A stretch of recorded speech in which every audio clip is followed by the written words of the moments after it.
nanjye ubwanjye mpaturiye nanjye nabuze ahonje. Ni umuhanda ufashe ku karere ka Nyarugenge, Rulindo na Gakenke, ufite ibirometero 68.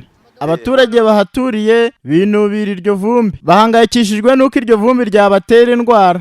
Mbese urebye ivumbi tumire nabi, hafi no kuzarwara rwose n'ibituntu. Ku mashuri abana bacu biga none diregiteri akadutonganya ngo umwanda ngo ugiye kwica abana, kandi abana niko buri munsi uko bavuye kwiga niko tubamesera nukurara abanyeshuri bakorora natwe tugakorora, mbese nkubwije ukuri ni inkorora gusa. Hari ukuntu ngewe ahantu nagiye muri kasiye hose sanga umubyeyi wabyaye afite urinje, hari abanyabuzima bati mutikeri cyangwa bira kwitana uko borosa impinja n'iki byose, ariko hose ugasanga ari ku gitanda cy'ababyeyi n'abantu bakuru cy'uruhinja byose ivumbi ruruzuye. Ahubwo ngiye nkabwa ngo imbere urwo ruhinja uwo muganga ni uzaruvura kandi yarokamye n'iri vumbi cyane cyane ari mu mara ari mu gifu hose ni ivumbi gusa. Ivumbi rituma umuntu yangirika mu bihaha, umuntu akagira uburwayi ukasanga ntari no guhumeka neza, gripe nuko nguko ni hatari.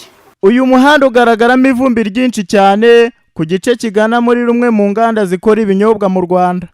Abaturage basaba ko wakubakwa cyangwa mu gihe bitarakorwa ukabusukwamo amazi. Turasaba ko natwe badukorera umuhanda, turimo turanabinginga bikunze binashobotse badukorera umuhanda natwe tukabasha kubaho dufite umuhanda mwiza. Wenda batari bawukora ariko bajya bamenamo amazi kugira ngo umuntu ifumbire igabanyuke. Ariko nta muntu ugikora agasuku rwose bimeze nabi.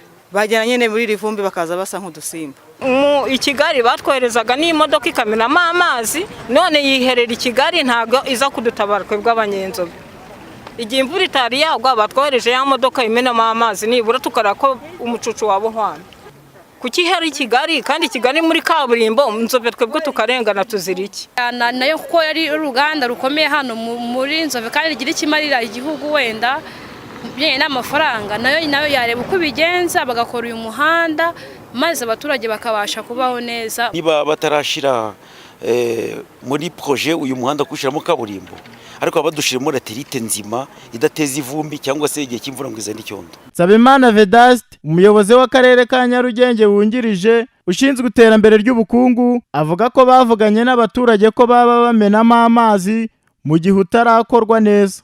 Uriya muhanda uri under construction, batangiye kuwubaka. Bageze mu karere kacu basanga ntibakizemo expropriation y'abaturage ku ruhande kugira ngo bawukore neza bamenemo laterite, buri cyabikemura no kumenamo laterite bakanatsindagira. Basubira inyuma gushaka amafaranga badusaba ko tubafasha gukora expropriation tukabohereza ibiciro kugira ngo babyishyure noneho bawurangize. Dukorana inama nabo rero n'abaturage ku wa kabiri w'icyumweru gishize, twari twemeranyije ko mu gihe batarawukora ngo urangire bamenemo laterite bubake za rigore nk'uko biteganywa ko mu gukora bagomba kuzajya bamenamo amazi kugira ngo ririya vumbi rigabanyuke, barawukora neza bamenyenemo amalaterite nitumara kubohereza ibiciro. Ubuyobozi bw'akarere buvuga ko iki cyumweru kirangira abaturage bamaze kubarirwa bakanishyurwa ngo umuhanda ukorwe ku buryo burambye.